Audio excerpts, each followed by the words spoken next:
Hello everyone and welcome to my channel. This is my very first video and I'm really excited about it because I have lots of fun things to show you in the coming weeks and months and years and however long I plan on doing this. So let's jump into my first video. So today we are going to be making this gingham skirt with a ruffled bottom and a button up front.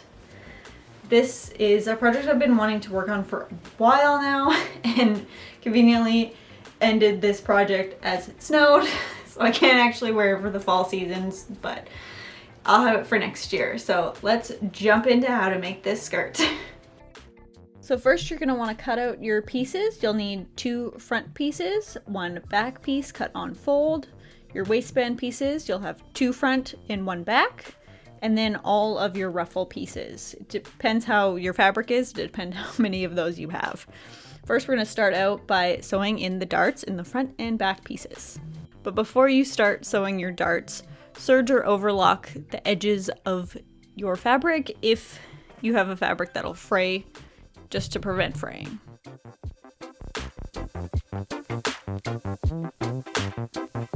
Alright, so first we're going to sew up the darts in the front and the back pieces. So what you're going to do, fold down the middle of the dart and then just pin along the lines and then sew.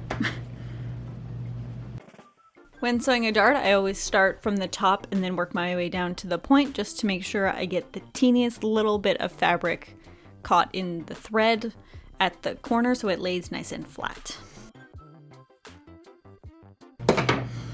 Make sure to knot the end of your dart so you don't have it unravel on you. Back stitching is not the best when you're working with a dart because you don't want to accidentally go in the wrong spot.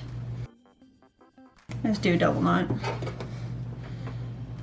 And then let's keep going to the next one.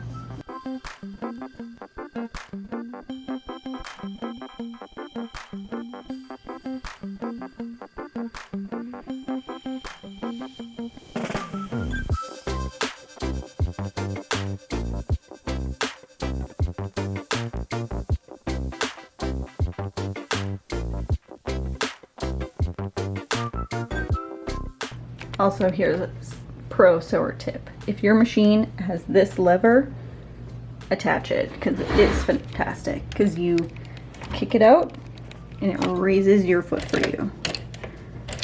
So much more convenient than doing it manually this way. Iron out all of your darts to make sure that they lay flat. You should have 4 darts in total, 2 on the back piece and 1 on each front piece. So now that your darts are done, we're going to move on to the most pivotal part of women's skirts, dresses, and everything, the pocket. Because why do people not put pockets in dresses and skirts? Basically any women's clothing.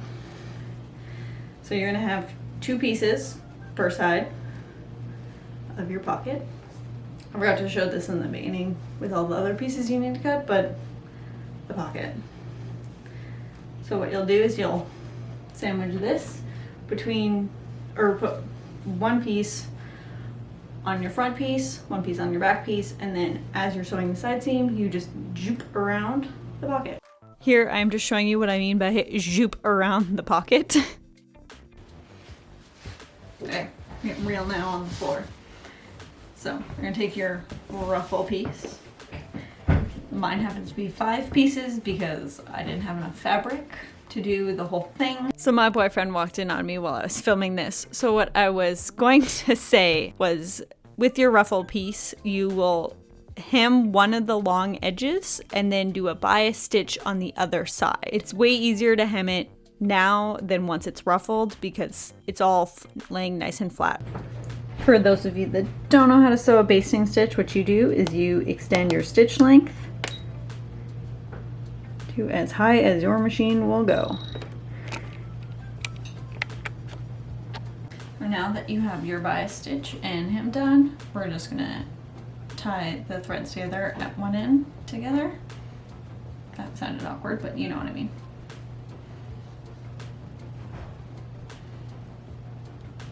Also helps when you don't wear rings when you're trying to tie knots.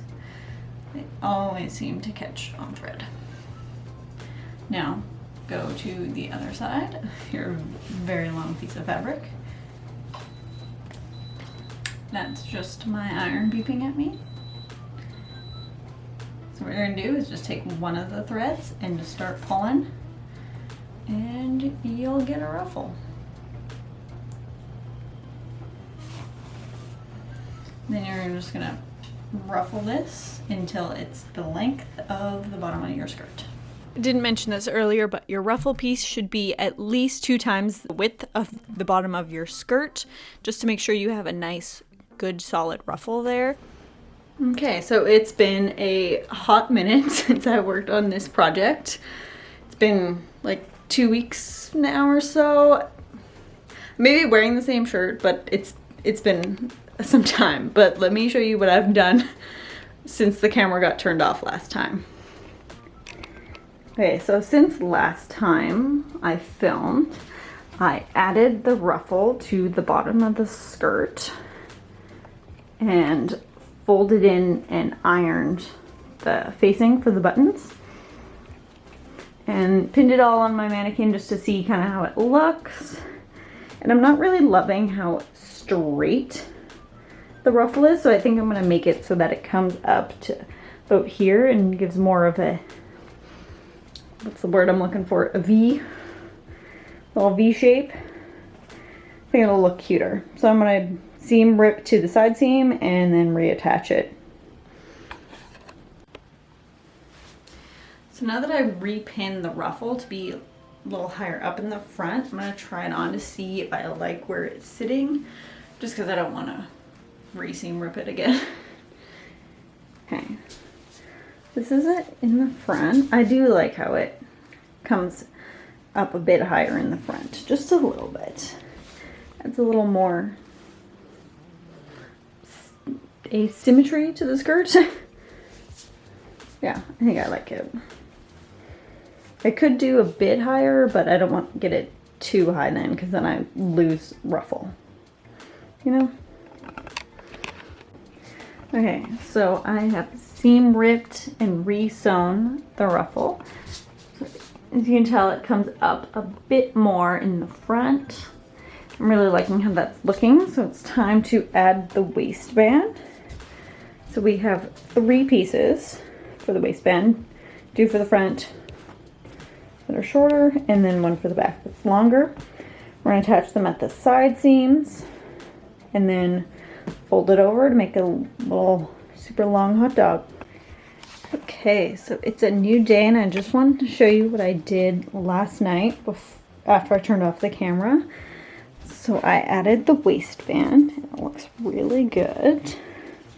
And then I sewed down the button facing and then just pinned it on my dress form so you could get an idea of what it looks like. So now it's on to buttons. Okay, so now for buttons. I have a hoard of buttons that was given to me by my great-grandmother. And I'm gonna sit through this and try and find some matching buttons. Skip over this if you have OCD, because this jar always gives me some sort of anxiety attack because it's too overwhelming to sort all at once. But you need to sort it all at once, otherwise you'll miss a button that matches. It's horrible. If you don't have a hoard of buttons like this, you're lucky. Keep them organized, because this is not something I recommend. Now, I'm gonna get to sorting buttons.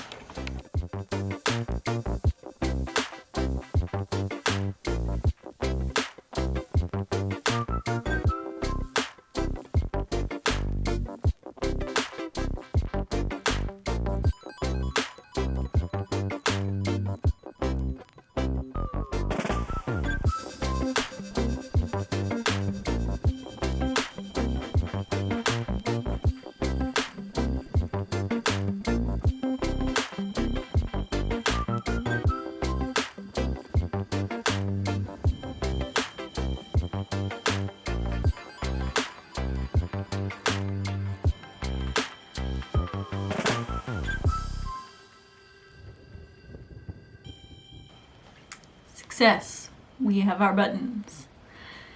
Now to put away all this. So now that we have our buttons found, we're going to pin together the two front facing where they overlap, just for make sure everything's laying flat.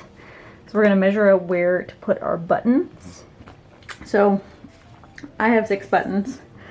So I'm going to find the halfway point and then figure out 3 down, figure out 3 up. And yeah, I'm just going to walk you through it. So this is going to require some math. So mine is 13 inches from ruffle to waistband. So the halfway point is 6.5.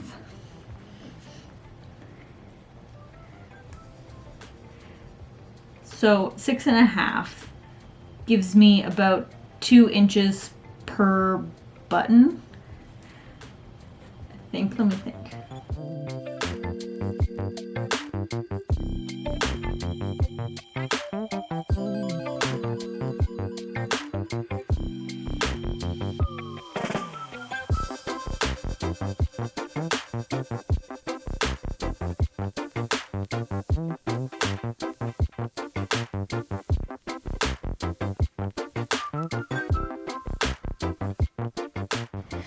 Okay, never mind about my earlier comment. So basically, you're going to want to start at the top of your waistband, lay down the button, and then just kind of experiment with your buttons with the ruler. So first I started out with every 2 inches, and then I would need a 7th button. So then I went to kind of 2.5 inches, and they lined up perfectly.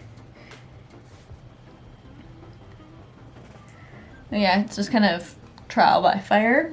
And then once you kind of figure it out, mark the top and the bottom of the button so that you know where to stop and start your buttonhole.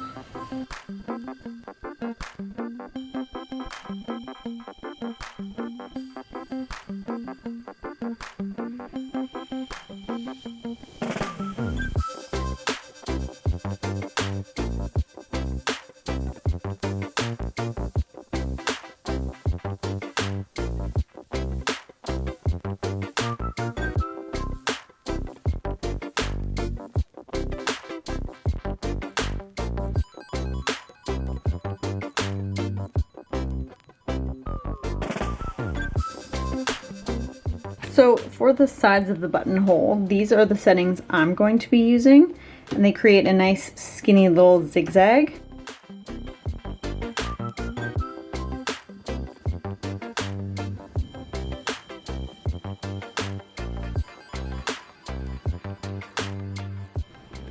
Once you're done the first 2 sides, it'll look something like this.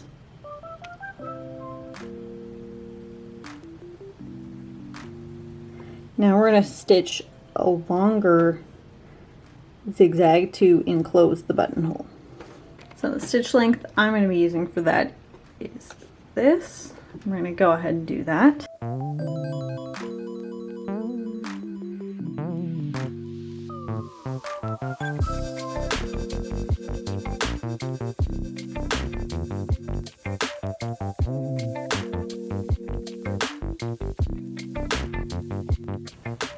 And there's the finished buttonhole. It's not perfect, but your button will cover most of it, so it doesn't really matter quite how perfect it is. And now onto this guy. So what you're gonna do is pull open your button slot, insert the button and close it down. It's nice and tight in there. Then you're gonna swap out your foot.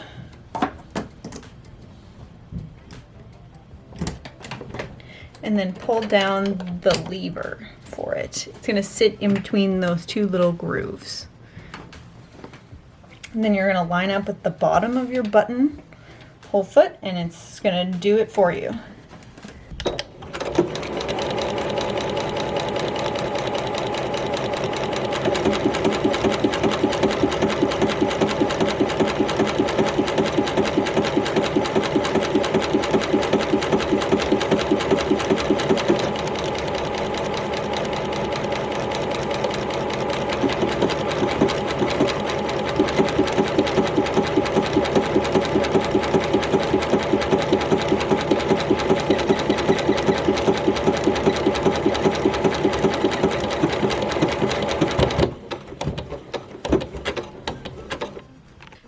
very last step of this skirt is to sew on all of your buttons in corresponding spots to your buttonholes to make sure everything lies flat. And then you're done. The skirt is all finished. Now, let's look at what this finished skirt looks like.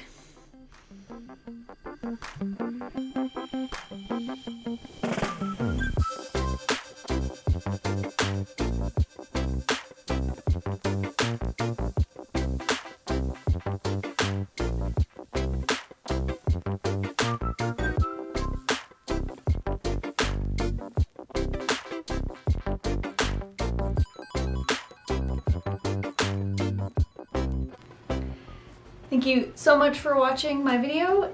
Like and subscribe if you want to stay tuned and see some more of all the videos I have planned.